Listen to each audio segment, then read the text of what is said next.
필립의 사연방을 찾아주신 여러분 안녕하세요. 오늘은 시댁 사이다 사연을 준비했는데요. 배꼽을 잡는 이야기이니 끝까지 들어주시고 실컷 웃으시길 바랍니다. 그럼 사연을 읽어보겠습니다. 시댁 식구들 때문에 마음고생하는 많은 며느님들 안녕하세요. 저는 며느리 3년 차인 30대입니다. 시댁이라는 단어만 들어도 몸소리치는 분들 많으시죠? 저는 할 말은 하고 사는 성격이라 시어머니와의 관계에서 완승을 해버린 며느리입니다. 저한테 시댁에서 있었던 아주 재미있는 썰이 있는데 바로 풀어보도록 할 테니 쌓인 스트레스를 날려버리시길 바랍니다. 저는 평범한 집안에서 매우 평범하게 자란 여성입니다. 공부를 특출나게 잘하는 것도 아니고 별 다른 특기가 있는 사람도 아니죠. 수능 시험날 몸살이 나서 안 그래도 기대를 하지 않은 수능 점수가 완전히 죽을 쓰는 바람에 지방에 있는 전문대학에 가게 되었어요. 제 성격이 뒤를 돌아보며 후회하거나 가슴에 스트레스를 쌓아두고 지내는 성격이 아니어서 제 앞에 닥친 일들을 운명이구나 하며 긍정의 마음으로 마주했어요. 그래서 지방에 있는 전문대학에도 재밌을 거라는 기대를 가지고 입학했답니다. 제가 들어간 학과 역시 수능 점수에 맞춰서 들어갔어요. 디지털 미디어 학과라는 곳이었는데 영상 제작과 편집 등을 해서 콘텐츠를 만드는 재밌는 공부를 하는 곳이더라고요. 그래서 전 2년 내내 열심히보단 재밌게 공부하고 졸업했습니다. 그리고 당연하게도 취업도 영상 제작하는 회사에 들어갔습니다. 월급은 나름 만족하는 수준이었고 일도 대학에서 배운 것과 크게 다르지 않아서 재밌게 회사 생활을 했죠. 그런데 제가 사는 곳 부천에서 서울 강남까지 출퇴근하는 게 조금 버거웠어요. 지옥철을 타보신 분들은 아시겠지만 출근하는 과정에서 심신이 지쳐버려서 회사에서 일의 능률이 현저하게 떨어지죠. 교통편이나 거리만 가까워도 뼈를 묻을 각오로 열심히 회사를 다녔을 텐데 3년 동안 고생을 해보니 지하철 소리만 들어도 학을 떼게 되더라고요. 그래서 여러 일자리를 알아보다가 프리랜서 사이트를 알게 되었습니다. 자기 포트폴리오를 올리면 업체에서 검토하고 일을 주는 곳이더라고요. 별도로 일을 따내려고 하지 않아도 실력만 있으면 알아서들 찾아주는 시스템이어서 이거다 싶은 판단이 들어 직장 생활을 접어버리고 프리랜서로 일을 시작했습니다. 저는 대학 2년, 회사 3년 동안 영상 편집을 죽어라 해서 도가 틀 대로 터져 있어서 일을 받으면 누구보다 빠르게 일 처리를 해서 보내드렸어요. 그러다 보니 저를 찾아주는 오너들이 늘어나서 일복이 터진 프리랜서가 되었네요. 출근할 필요 없이 집에서 일하니 일단 마음이 편하더라고요. 게다가 회사 생활하며 벌던 월급보다 2배는 많이 벌 수 있었답니다. 그래서 평생 회사에 다시 들어갈 일은 없을 거라 여기며 프리랜서로 평생 먹고 살 마음이었습니다. 그렇게 집에서 먹고 자고 일하고를 다 하다 보니 외출할 일이 거의 없어서 집순이로 지냈어요. 나중에는 친구들이 놀자고 불러도 나가기가 귀찮아서 집에서 혼자 놀았답니다. 그래도 가끔은 일을 주는 오너나 담당자와의 미팅이 있어서 깨끗이 씻고 단장을 하고 외출을 하기도 했어요. 그렇게 해서 만난 게 제 남편이었답니다. 카다로그와 촬영본을 건네받고 어떤 컨셉으로 편집을 해야 할지 회의하다가 눈을 맞아버렸어요. 남편은 얼굴도 둥글하고 배도 포동포동 나온 게 곰돌이 푸 같았습니다. 제가 그런 스타일을 보면 환장하는데 그이와 미팅을 하며 일 얘기보다 사적인 질문을 많이 던졌네요. 박상철 팀장님이라고 하셨죠? 여자친구 있으세요? 네? 갑자기 그건 왜... 팀장님이 제 스타일이라서요. 완전 귀여운 곰돌이 같아요. 심심할 때마다 연락하고 지냅시다. 제가 워낙 솔직하고 부끄러움 같은 건 전혀 없는 성격이라 마음에 드는 남자가 있으면 이렇게 들이댔어요. 남편은 제가 싫지 않았는지 바로 알겠다며 미소를 짓더라고요. 그래서 몇 번 연락을 하고 주말에 만나기를 반복하는데 그이가 사귀자는 말을 하지 않는 거예요. 저는 썸 타고 뜸들이는 걸 성격상 하질 못해서 확실하게 물었습니다. 팀장님, 나랑 사귈 거예요, 말 거예요? 언제까지 뜨뜻미지근하고 어색하게 대할 겁니까? 남자가 기면 기고 아니면 아닌 거지. 빨리 결정해요. 네? 당연히 사귀어야죠. 제가 생긴 것만 곰 같은 게 아니라 성격도 곰 같아서 좀 느립니다. 저 이나 씨 진짜 많이 좋아합니다. 오케이, 그럼 오늘부터 1일. 이제부터 말 깐다. 오빠, 나 꽃 좀 사줘. 요 앞에 꽃가게 있던데 좀 사와봐. 요즘 집에서 부모님이 남자 만나면서 꽃 한 송이도 못 받아오는 칠푼이라고 욕을 먹고 있어. 오늘 만회해야겠으니까 빨리 사다 줘. 알겠어. 당장 뛰어갔다 올게. 그렇게 저희는 웃기고도 귀엽게 연애를 시작하게 되었답니다. 그이는 연애하는 동안 제 말이라면 뭐든 다 들어줬어요. 곰돌이 푸처럼 생긴 게 아주 순도하고 순진해서 저만 바라보는 해바라기였죠. 저희의 재밌는 연애는 3년을 지속했고 제 나이가 33이 되자 결혼이 하고 싶더라고요. 이번에도 역시 제가 먼저 결혼 이야기를 했더니 바로 남편이 청혼 반지를 사와서 프로포즈를 해주었습니다.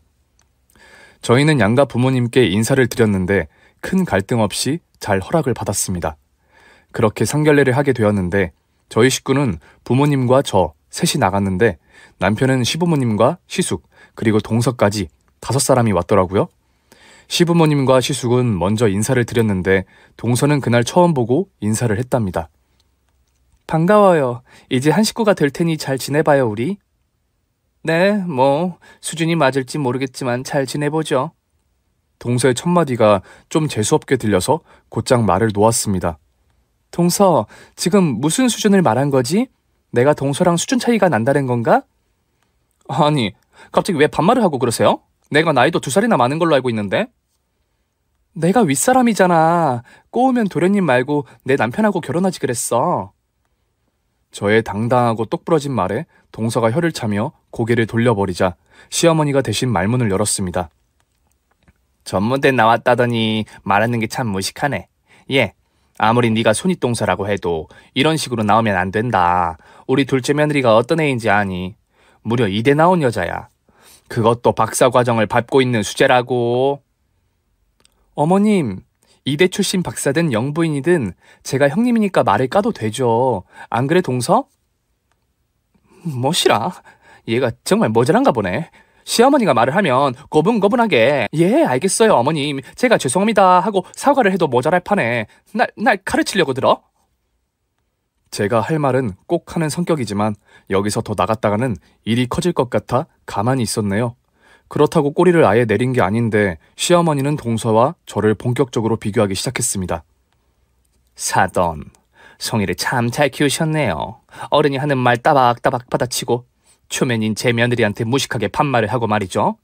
대학도 지방에 있는 2년제를 나왔다던데 아무래도 머리에 든 게 없어서 그런 것 같아요. 아니면 사돈 내외가 송이에게 인성교육을 시키지 않았던가요? 지금 그게 무슨 말씀이시죠? 우리 애가 전문대를 나와 무식하고 예의가 없다는 건가요? 이봐요, 사돈. 제가 보기엔 사돈의 둘째 며느님이 먼저 말을 버릇없이 한 것 같습니다. 제 딸한테 수준이 많니 어떠니 하면서 기싸움을 하려고 하지 않았습니까? 아무리 제 딸 나이가 어려도 윗사람한테 그렇게 말하는 건 아니죠. 무식한 건 그쪽들인 것 같습니다. 저희 아빠도 어디 가서 말싸움에 지는 분이 아니어서 대놓고 시어머니와 동서에게 한 방 먹였습니다. 그러자 시어머니가 화를 참지 못하고 침을 튀기며 성질을 버럭 내더군요. 이것 보세요. 우리 둘째 며느리가 잘나서 한마디 좀 한 것 가지고 아니 곱게 들으시면 어떡합니까? 박사 출신이 전문학사한테 수준이 맞겠느냐고 말한 게 뭐가 잘못한 겁니까? 이제 보니 무식한 송이가 누굴 닮아서 그런지 알겠네요. 집안 자체가 무식이 줄줄 흐르니 이렇게 하는 말마다 다 무식하게 받아치시는 거죠. 사돈, 끝까지 말을 예의 없이 하시네요. 감히 내 딸을 이렇게 무시하다니 눈 뜨고 봐줄 수가 없겠어요. 사돈 아들 내미는 쥐뿔도 없고 모자란 놈인데 뭐가 그렇게 당당하십니까? 뭐라고요? 지금 말 다 했어요? 이런 처가에 내 아들 주는 거 생각 좀 해봐야겠습니다. 무식한 전문대 며느리 받는 게 마음에 걸렸는데 이참에 다시 생각을 해야겠다고요. 생각을 뭐하러 합니까? 난 벌써 사돈 댁에 내 딸을 보내지 않기로 결론을 내렸는데 학력 가지고 사람 무시하는 어리석고 무식한 사람한테 내 딸을 못 줍니다. 그리고 아빠는 자리에서 일어나며 저와 엄마에게 그만 나가자고 소리쳤습니다. 그래서 저도 아빠 말씀대로 결혼을 파토내고 돌아갈 생각이었죠.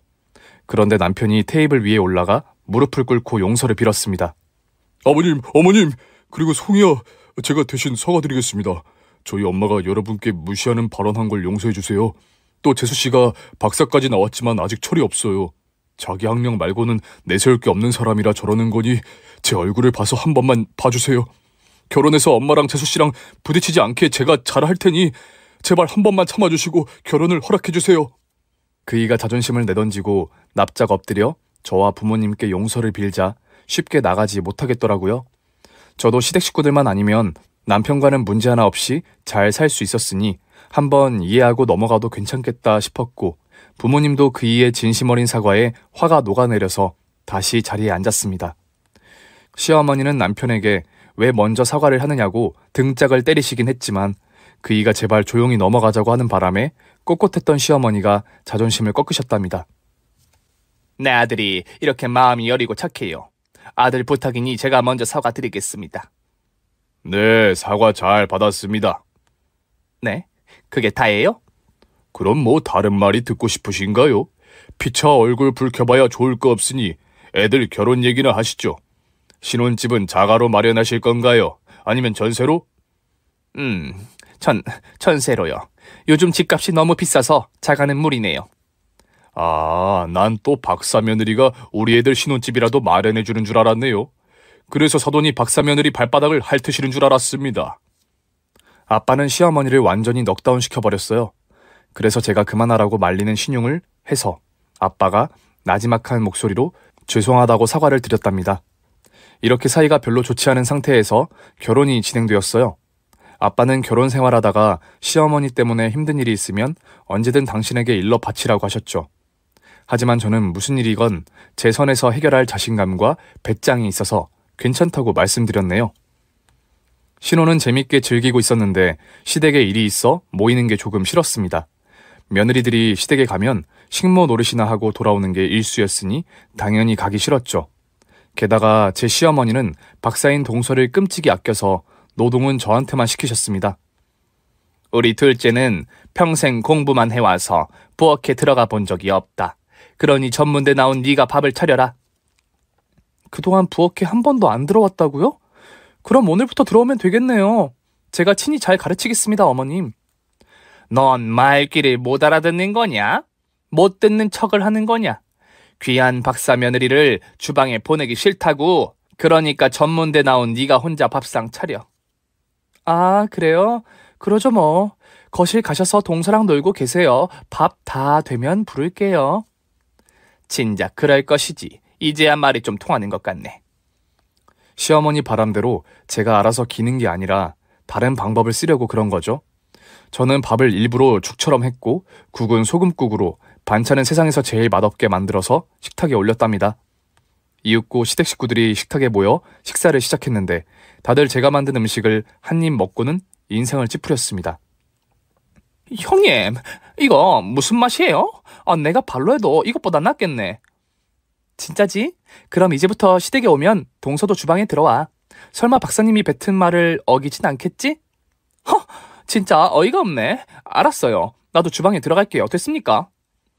저는 만족하며 더럽게 맛없는 밥을 맛있게 먹었습니다. 시어머니는 이런 저를 보며 할 말을 잃었는지 넋을 놓고 보시더군요. 그렇게 뛰는 놈 위에 나는 놈이 있다는 걸 여과 없이 보여주며 시어머니와 동서에게 보여주고 하나 둘씩 고쳐가며 지내고 있었습니다. 동서는 부엌에 들어와 음식도 하고 설거지와 청소도 잘하기 시작했어요. 제가 일부러 개판으로 해서 동서가 움직이게 만든 거죠. 한편 남편과 저는 신혼을 너무 강렬하게 보내다 보니 3개월 만에 이세가 들어서고 말았어요.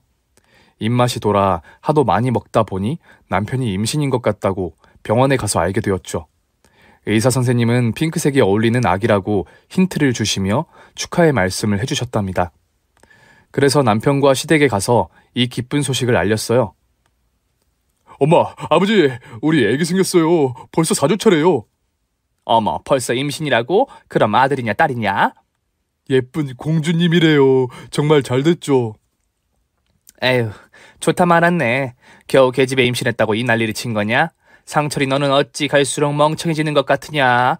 우리 밀양박씨 가문에 장손 소식이 우선인 거 몰라? 젠장, 친척들한테 큰며느리가 임신한 걸 비밀로 해야겠네. 시어머니가 하는 말이 섭섭하기는 했지만 충분히 그러고도 남을 뿐이어서 크게 실망하지는 않았어요. 저는 의무적으로 임신 사실을 알리려고 시댁에 온 거였으니까요. 그런데 시어머니는 거기서 끝내지 않고 동서와 비교를 시작하셨어요. 큰며느리 넌 마음에 안 든다 하니 임신도 마음에 안 드냐? 우리 둘째는 박사 과정을 밟는 와중에도 한 번에 아들까지 낳은 엘리트인데 말이야. 어머님, 동서도 딸이고 어머님도 딸이에요. 두 사람을 임신한 어른들이 딸을 임신했다고 구박을 받았으면 좋겠어요? 그리고 임신한 거랑 박사랑 무슨 상관이 있다고 연결고리를 만드세요?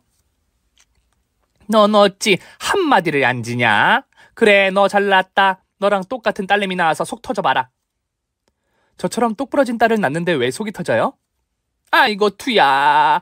어디서 저런 게 굴러 들어온 거야. 내 오정육부를 뒤틀려 환장하겠네. 강철 멘탈인 저는 상처 하나 받지 않고 시어머니를 이겨버렸어요. 그러자 이번에는 동서가 저한테 까불더라고요. 형님, 제가 아들 가졌을 때 했던 태교 자료 좀 드릴까요? 음악, 책, 명상 방법 없는 게 없는데 제대로 태교를 해볼래요? 아니 됐어. 동서 아들 보니까 동서랑 똑같이 태교하면 큰일 날 것 같아. 동서 아들 5살인데 아직 입도 뻥끗 못하잖아. 모르는 소리 하지 마세요. 제 아들은 지금 다니는 영어 유치원에서 5세 반 아이 중 가장 똑똑해요. 원어민 선생님하고 영어로 대화가 된다니까요. 원장님이 그랬어요.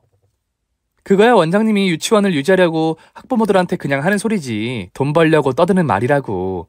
동서 아들은 아직 한국말도 제대로 못하는데 영어를 하겠니? 형님, 저 이대 나온 여자예요. 그것도 박사가 될 몸이라고요. 내 아들은 제 유전자를 받아서 영재가 분명하다고요. 잔말 말고 제가 주는 태교 자료 받아가세요. 형님 딸이 형님처럼 전문대나 들어가면 어쩌려고 그러세요? 형님 닮은 애가 나오면 미모가 출중한 것도 아니니 두뇌라도 똑똑하게 만들어줘야죠. 동서마저 자꾸 선을 넘어서 짜증이 솟구치더라고요. 그래도 화를 내면 패배하는 것이니 애써 웃으며 대답해 주었습니다. 내 딸은 알아서 태교할 테니까 그만하고 동서 아들 기저귀나 갈아줘. 냄새난다. 나이가 5살인데 아직도 똥오줌을 못 가리는 걸 보면 나중에 큰 위인이 되겠어. 남들과 다르게 성장하고 있으니 말이야. 저의 공격에 동서는 아무 말도 못하고 조카 기저귀를 갈아주었습니다. 그렇게 시댁에 임신 소식을 전하러 가서 축하는커녕 기분만 상해서 돌아왔답니다. 임신 중에 특별히 불편하거나 입덧을 하지 않아 편하게 태교를 하며 지냈어요. 뱃속의 딸이 얼마나 효녀인지 매일이 고맙더라고요. 때때로 시댁에 불려가는 것만 빼면 제 생활은 괜찮았답니다. 어느 날 시어머니가 시댁에서 잔치를 한다며 저에게 포식하러 오라고 하시더군요. 남편이 지방 출장을 가서 혼자 가봤더니 거실에 10여 명의 손님이 계시더라고요. 알고 보니 동서의 대학 교수들이었고 동서가 잘 보여야 하는 학과장과 연구 교수들을 초대해 음식을 대접한다는 겁니다. 박사 과정을 밟고 정식 교수로 임명이 되려고 판을 깐 거였죠.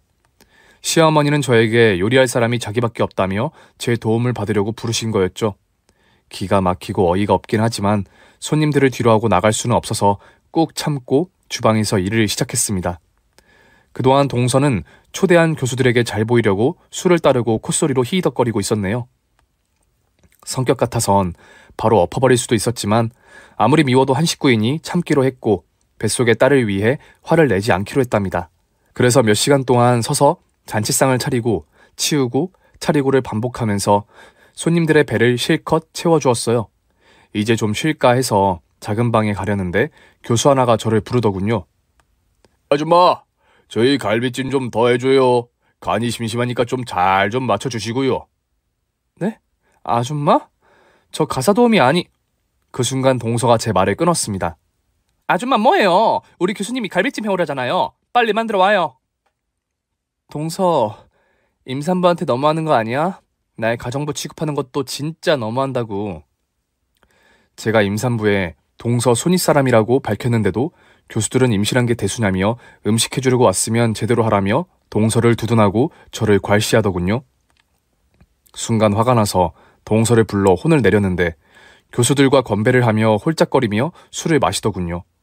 잔치가 끝나가는 것 같으니 저 혼자만 꾹 참으면 모두 웃으며 이 집을 나갈 것 같아 포기했습니다.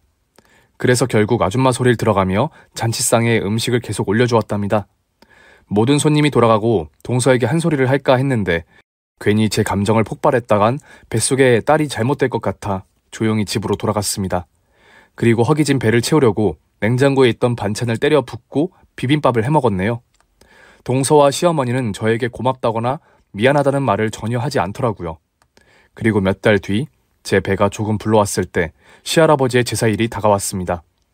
저는 당연히 동서와 시어머니와 함께 제사상을 차리는 줄 알고 갔는데 동서는 아예 오지 않았고 시어머니는 몸이 안 좋다고 누워 계셨어요.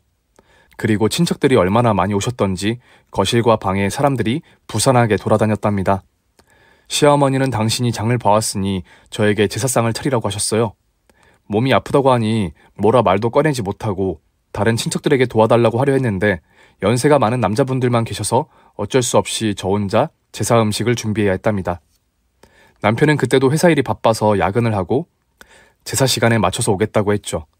그래서 의지할 사람 하나 없이 혼자 그 많은 음식을 만들었답니다. 이윽고 밤이 깊어지고 제사를 시작하려자 현관문을 열고 동서와 서방님이 등장하더라고요. 고생은 저 혼자 다 했는데 친척들의 관심은 박사 동서에게 쏟아졌습니다. 우리 박사 조카 며느리 오랜만이네. 이제 곧 있으면 교수가 되는 거지? 큰 인물이 되려고 그러든지 갈수록 예뻐지는구만. 심성이 고와서 그런 거 아니겠어? 그리고 교수들 인물을 보면 출중하잖아. 작은아버님 감사해요. 그런데 너무 저만 예뻐하시는 거 아니에요? 제 형님이 제사상을 다 차렸는데 칭찬 좀 해주시지. 형님이 전문대밖에 못 나오긴 했지만 일은 소처럼 아주 잘한다고요. 전문대 출신이었어?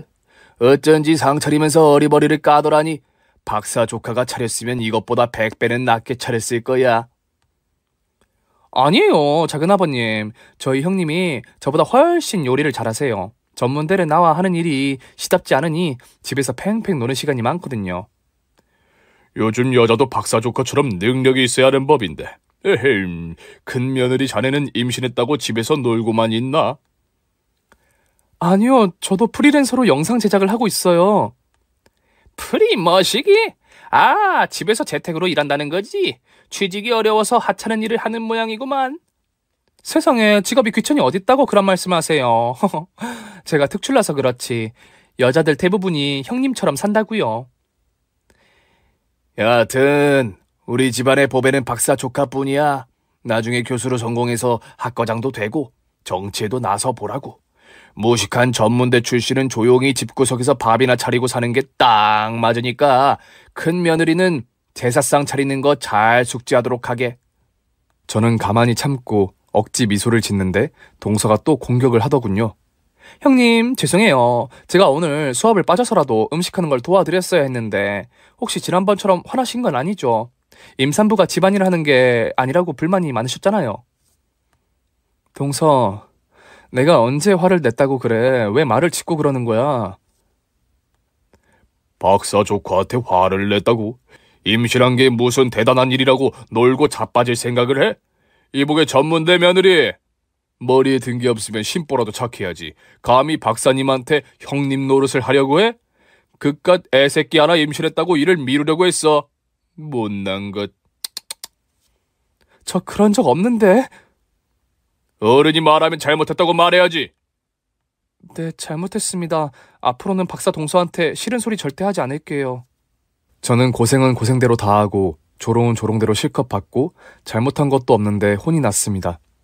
전문대가 이렇게 무시당하는 곳인지 시댁에 와서 절실하게 깨달았죠. 결국 제사를 드리고 모든 관심은 동서가 차지했고 저는 가사도우미 마냥 음식을 나르고 치우고를 반복했답니다. 1년에 한 번 참으면 되리라 생각하고 넘어갔죠. 그렇게 집으로 돌아와 한동안 시댁에 가지 않고 몇 달을 지내자 어느새 제 배는 만삭이 되었습니다. 남편은 저를 편하게 해주려고 온갖 정성으로 대해주었고 새벽이든 아침이든 제가 먹고 싶은 게 있다 말해주면 동네를 뒤져서라도 구해왔답니다. 이제 조금만 기다리면 딸아이를 출산하는데 시댁에서 부름을 받았어요. 무슨 일인지 알려주지 않아 아무것도 모른 채 갔더니 시어머니가 얼마나 장을 많이 봐왔던지 주방에 음식 재료가 가득했답니다. 어머님, 오늘 무슨 날이에요? 이게 다 뭐예요? 오늘이 바로 박사 며느리의 귀 빠진 날이다. 우리 집안의 가장 큰 경사지. 그래서 우리가 서프라이즈 파티를 준비하는 거다. 어때? 재밌겠지? 네? 서프라이즈는 이해하겠는데 음식을 다 어머님이랑 제가 만들자고요? 미쳤냐? 이 힘든 걸 내가 왜 아니? 너 혼자 다 해야지. 어머님, 저 몇 주 뒤면 출산하는 임산부예요. 이 많은 걸 혼자 어떻게 합니까? 그러지 말고 사람을 불러서 하든지 배달을 시켜서 준비하도록 해요. 너 미쳤니? 오늘 내가 초대한 손님들이 누군지 알고 밖에 음식을 준비해. 오늘 우리 친척들 다 오시고 교수들까지 다 초대했다. 네가 다 대접한 적이 있으니까 일이 어렵진 않을 거다. 그 많은 손님들의 음식을 저 혼자 다 하라고요? 어머님 진심이세요? 그럼 너는 내가 농이나 하려고 널 불렀겠느냐? 잔말 말고 빨리 시작해. 지금 시작해도 저녁 시간에 겨우 준비를 끝낼 것 같다. 나는 오늘 손님들에게 잘 보여야 하니까 네 시아버지랑 백화점 가서 옷 좀 사 입고 오마. 시어머니가 봐온 장바구니를 열어보았더니 한식, 중식, 일식, 심지어 태국 음식 재료까지 있더라고요. 만삭인 제가 어떻게 이 많은 걸 혼자 하느냐고 말했더니 시어머니가 제 귀싸대기를 날렸습니다. 야! 임신이 무슨 벼슬이냐? 나 때는 작은 애 임신했을 때 큰애 업어가며 밥상을 차렸어. 그런데도 이렇게 멀쩡하잖아. 이것 좀 차린다고 안 죽으니까 닥치고 좀 해라. 정말 황당한 웃음밖에 나오지 않더라고요. 어떤 시어머니가 만삭인 며느리 귀싸대기를 날리고 이렇게 부려먹으려 할까요? 제가 동서 손님들 대접하고 시아버지 제사상을 군말 없이 차려드렸더니 호구로 보신 모양이죠. 그래서 전 마음속으로 어떻게 이 난관을 헤쳐나가야 할지 정리를 하고 몸을 움직였습니다. 4시간 뒤 해가 뉘엿할 때쯤 저는 모든 준비를 끝냈어요. 이제 동서와 시부모님 그리고 손님들이 오면 벌어질 일을 상상하며 피식거렸죠. 이윽고 밖에서 다 같이 만났는지 한꺼번에 시댁에 우르르 들어왔습니다. 어머, 모두 안녕하세요. 다들 잘 오셨어요. 오늘 박사과정을 잘 밟고 있는 동서의 생일 파티에 오신 걸 환영합니다. 형님, 냄새가 너무 좋아요. 저를 위해 이렇게 준비를 해주셨다니 진짜 감동입니다. 감동은 무슨, 이 정도는 박사 동서에게 모자란 생일상이야. 동서, 생일 축하해. 이제야 큰 며느리가 정신을 차리고 분수를 알았나 보구만. 오늘 식사 잘 준비했겠지? 그럼요, 어머님. 최선을 다해 준비했으니 얼른 들어와 앉으세요. 그래서 시댁 식구들과 친척들 그리고 동서의 대학 교수들까지 한꺼번에 들어와 거실에 차려진 밥상 앞에 섰답니다. 그리고 다들 자세를 낮추고 앉으려는데 20여 명의 손님과 식구들이 단체로 뒤로 자빠졌어요. 제가 계획한 그대로 성공한 거죠. 다들 앓는 소리를 하고 허리를 부여잡으며 뒹굴었고 시어머니가 바닥에 뿌려진 기름을 손으로 만지셨습니다. 아이고, 사람 잡겠네. 이게 다 뭐야? 뭘 흘렸길래 이렇게 미끄러워? 야, 전몬대 며느리, 너 바닥에 무슨 짓을 한 거야? 뭐긴요, 식용유죠. 제가 단체로 자빠지라고 미리 뿌려놓았답니다. 그래서 모두들 지랄하고 자빠졌네요. 뭐가 어째? 너 미쳤냐? 왜 이런 무식한 짓을 한 거야? 무식한 짓은 어머님이 하셨죠. 만삭인 저에게 동서 생일상을 거나하게 차리라는 게 말이 돼요? 그리고 저 혼자 준비하는 걸 알면서 밥 처먹으러 오는 손님들도 똑같잖아요. 하나같이 지랄들이어서 자빠지게 해드렸어요. 지랄하고 자빠진 기분들이 어떠신가요? 그러자 여기저기서 곡소리와 쌍욕이 들려왔습니다. 만삭인 저에게 미안하다고 말하는 사람은 하나도 없고 자기들이 다친 것에 대해 쌍소리만 늘어놓았죠. 그래서 전 다음 파트로 넘어갔습니다. 제가 시어머니한테 귀싸대기를 맞고 준비한 생일상은 모두 배달을 시켜서 차린 거였답니다. 그리고 참교육을 제대로 하려고 아파트 회장 아줌마를 찾아가 저의 사정을 알렸어요. 만삭인 저를 부려먹고 괴롭히는 시어머니와 동서, 손님들까지 죄다 털어놓았죠. 그러자 회장 아줌마가 아파트에 사는 모든 여자들을 불러 모아 저희 시댁에 들어와 있었습니다. 제가 식용유를 뿌려놓아서 신발을 신고 안방에 숨어 있다가 등장했죠. 모두 나오세요. 모두 돌격! 그러자 아줌마 부대가 쌍욕을 하며 준비해온 음식물 쓰레기를 자빠진 사람들에게 투척해 주었습니다. 와! 만삭의 여자를 부려먹은 놈들에게 참교육을 해줍시다! 우리가 준비한 음식물 쓰레기를 뿌려줍시다! 이런 개진상들 감히 임산부를 부려먹어? 맛 좀 봐라 개자식들아! 저는 뒤에서 팔짱을 끼고 재밌게 구경만 하고 있었습니다. 아줌마 부대가 저 대신 응징을 해줘서 가만히 있었죠. 손님들과 식구들은 상황 파악을 하고 미끌거리는 바닥에서 자세를 고쳐 앉아 사과의 말을 전했습니다. 자기들은 아무것도 몰랐으니 그냥 가면 안 되냐고 물었는데 아줌마들이 절대 그냥 보내줄 수 없다며 단체로 무릎 꿇고 저에게 용서를 빌라고 하셨답니다. 이윽고 음식물 쓰레기를 뒤집어 쓴 시부모님, 동서와 서방님, 그리고 교수들과 친척들이 3년로 무릎을 꿇고 앉아 저에게 머리를 조아렸습니다. 큰애야, 미안하다. 내가 너한테 심했다. 그렇다고 이렇게 동네 사람들을 데리고 오면 어떡하냐. 창피해서 어떻게 사냐고. 어머님은 창피한지 알면서도 저를 부려먹으시고 귀싸대기도 날리셨군요. 제가 귀싸대기 맞은 이야기를 하자 아줌마 부대가 분노하며 시모의 멱살을 잡고 줄따기를 날렸습니다. 아파요. 제발 그만. 702호 할머니, 감히 임산부를 때려요? 그러고도 무사할 거라 생각했어요? 내가 당신 이 아파트에서 못 살게 괴롭혀줄 테니 각오하세요. 네, 내가 잘못했어요, 회장님. 세아가 그만 좀 멈춰다오. 무릎 꿇고 빌었잖니. 이만하면 충분하지 않아? 제 앞에서 무릎 꿇고 사죄하는 사람들 중 동서에게 가까이 다가가 말했습니다. 동서, 오늘 생일빵 마음에 들어? 내가 제대로 준비한 이벤트야. 형님, 잘못했어요. 제가 형님이 어떤 분인지 못 알아보고 결례를 범했습니다. 앞으로 절대 형님을 무시하거나 부려먹지 않겠습니다. 한 번만 살려주세요. 지난번에 동서 학교 교수들한테 날 가정부라고 말했었지? 그걸 알고도 눈 감아준 건 임신한 내 딸을 위해서였어. 날 실컷 부려먹어도 한 번 참아준 거지. 그리고 시할아버지 제삿날 미꾸라지처럼 빠져있다가 마지막에 등장해서 날 모욕하고 욕바지로 만들었지. 그때도 지금처럼 엎어버리고 싶었는데 다 참은 거야.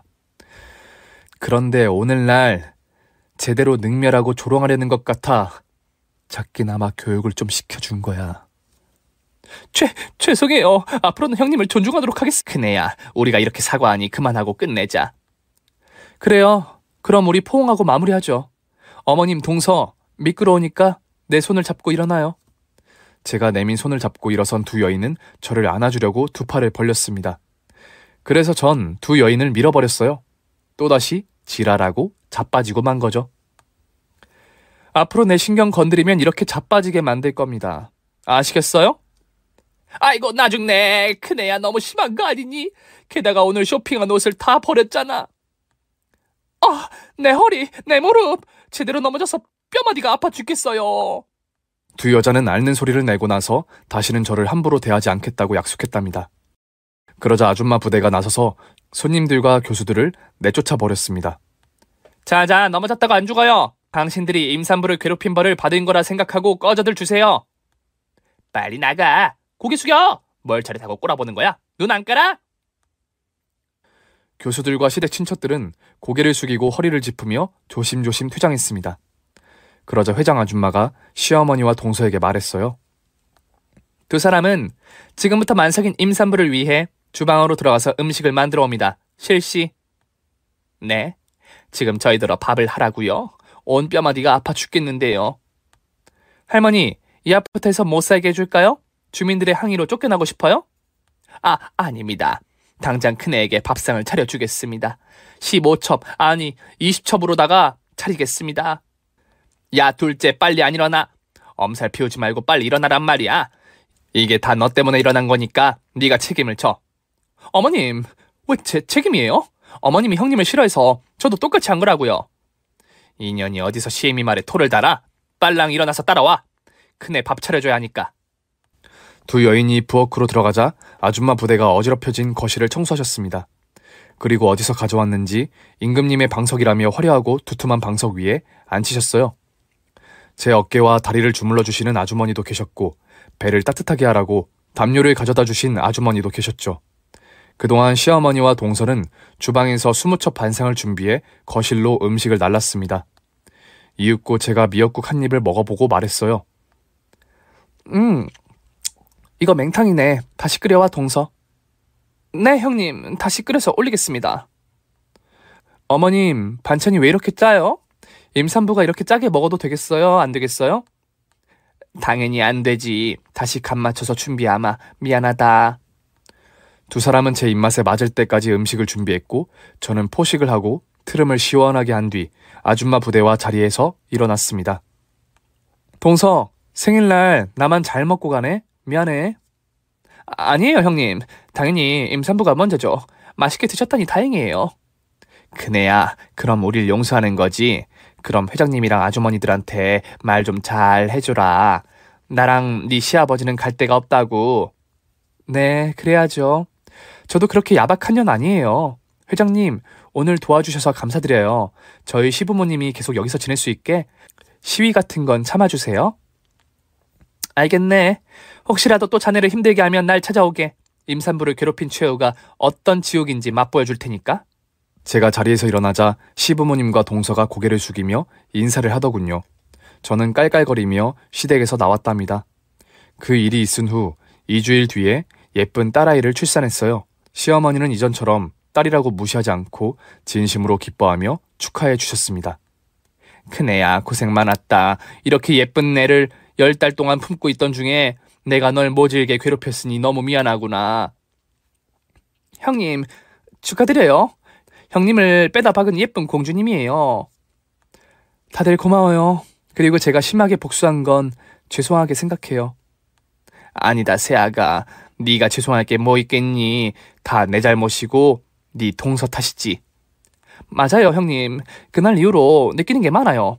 학력 운운하면서 사람을 깔봤던 제가 너무 부끄러워서 쥐구멍에 숨고 싶은 심정까지 들었다고요. 앞으로는 절대 전문대 나오셨다고 무시하는 말을 하지 않겠습니다. 저도 잘한 거 없어요. 어머님이 하는 말씀에 토를 달고 이겨먹으려고 했잖아요. 앞으로는 저도 성격을 좀 죽이고 얌전하고 다정한 며느리가 될게요. 그리고 동서한테도 배울 점이 있는 형님이 되도록 할게. 그렇게 딸아이를 낳고 시댁 식구들과 한 걸음 더 가까워졌답니다. 남편은 직장 생활을 하고 저는 프리랜서로 영상 편집과 제작 일을 하며 딸아이를 키웠어요. 자주 친정엄마와 시어머니가 번갈아 가면서 육아를 도와주셔서 큰 어려움 없이 지낼 수 있었습니다. 그리고 친정아빠가 시어머니 태도가 왜 이렇게 달라졌느냐고 물어보셨는데 사건은 말씀드리지 않았어요. 제가 이용당하고 딱이 맞은 이야기를 드리면 보나마나 불같이 화를 내시고 시댁을 뒤집어 엎어버릴 테니 말이죠. 그래서 그냥 손녀를 낳았더니 태도가 갑자기 변했다고 거짓말을 해드렸네요. 그리고 이듬해 시할아버지 제사가 다가와서 식구들이 모두 시댁에 모였습니다. 그 자리에는 저에게 응징을 당했던 친척분들이 모두 계셨답니다. 모두 제 얼굴을 보자마자 고개를 푹 숙이며 인사를 하고 겁을 잔뜩 먹은 표정을 지으셨어요. 거실에서 동서와 전을 부치고 있는데 기름이 모자랄 것 같아 주방에 계신 시어머니를 불렀습니다. 어머님, 식용유 좀 가져다 주세요. 식용유요? 형님, 왜요? 제가 뭘 잘못했나요? 큰 며느리가 화가 덜 풀린 거야. 이복의 조카 며느리, 우린 크게 반성하고 뉘우치고 있어. 그러니 식용유는 좀... 아니, 전을 부치는데 식용유가 모자라서 그런 거예요. 어머님이 못 들으셨나? 동서, 내가 식용유를 가져올게. 형님, 안 됩니다. 밑에 사람이 제가 가져올게요. 동서, 왜 이렇게 오버하고 그래? 아, 제가 그랬나요? 아하하하, 갑자기 힘이 나서 그랬어요. 그럼 제가 주방에 갔다 올게요. 이윽고 식용유를 들고 나온 동서는 전을 부치는 팬에 기름을 두르고 식용유를 자기 등 뒤에 감춰두었습니다. 제가 또 어떻게 할까봐 걱정이 됐는지 시댁 식구들 모두가 눈치를 보고 있더라고요. 여하튼 시할아버지 제사는 무사히 지내고 친척들과 헤어질 시간이 되었습니다. 그중 친척 한 분이 동서에게 질문을 하나 하더군요. 박사 조카, 아니 둘째 며느리 조카야. 박사 과정은 어떻게 됐나? 이제 정식으로 박사가 된 건가? 아니요. 아쉽게도 박사 학위를 못 땄어요. 논문에서 탈락해서 내년에 기회를 노리려고요. 그럼 박사가 아니잖아. 그렇게 콧대 높이 잘난 척하더니 꼴 좋구만. 뭐야, 공부한다고 그렇게 꼴값을 떨더니 실패했다고? 그럼 우리 집안에 박사는 없는 거잖아. 에이, 젠장 좋다 말았네. 동서가 박사 취득에 실패했다는 소식에 문매를 맞자 제가 나서기로 했습니다. 작은 아버님들, 박사 좀 안 됐다고 하늘이 무너지는 것도 아닌데 왜 사람 기분을 망치고 그러세요? 작은 아버님들은 대단한 학력이라도 되세요? 동서보다 공부 잘하셨던 분 있으시면 손들어 보세요. 없으시죠? 그러니까 다시는 박사 어쩌고 하시면서 동서한테 부담 주고 그러지 마세요. 그러자 동서가 저에게 안기며 오열하기 시작했습니다. 형님, 전 그동안 박사 공부한다고 엄청 부담을 가지고 있었는데 형님이 제 마음을 알아주셨네요. 맨날 어른들이 박사 조카라고 할 때마다 심장이 쪼이는 기분이었다고요. 동서, 그만 울어. 앞으로 어른들이 박사라는 단어를 꺼내지 않으실 거야. 그렇죠, 작은 아버님들? 그럼 우리 큰애가 그러라고 하면 다신 박사라는 단어를 꺼내지 말아야지. 앞으로 부담 주지 않으마, 둘째 조카야. 그렇게 친척들이 돌아가자 동서는 저에게 고마웠다며 제사상 치우는 걸 혼자서 다 하겠다며 저를 쉬게 해주었습니다. 시어머니는 제 딸과 동서의 아들을 돌보느라 여념이 없었고요. 저의 사연은 여기까지입니다. 약간의 갈등이 있었지만 다 극복하고 해결해서 지금은 아주 좋은 사이로 잘 지내고 있어요. 이 땅의 며느님들이 저보다 더한 시댁에서 고생하는 걸 잘 압니다. 그 며느님들께 작은 선물이 되는 이야기였으면 좋겠네요. 끝까지 들어주셔서 감사합니다. 오늘의 사연자님은 보통 내기가 아니시네요. 참교육을 위해 아줌마 군단을 꾸리다니 진짜 대단하고 재밌게 읽어봤습니다. 오늘의 사연이 재밌으셨다면 구독과 좋아요를 꼭 눌러주세요. 그럼 저는 다음 시간에도 짜릿하고 시원한 사연을 가지고 돌아오겠습니다. 모두 행복한 하루 보내세요.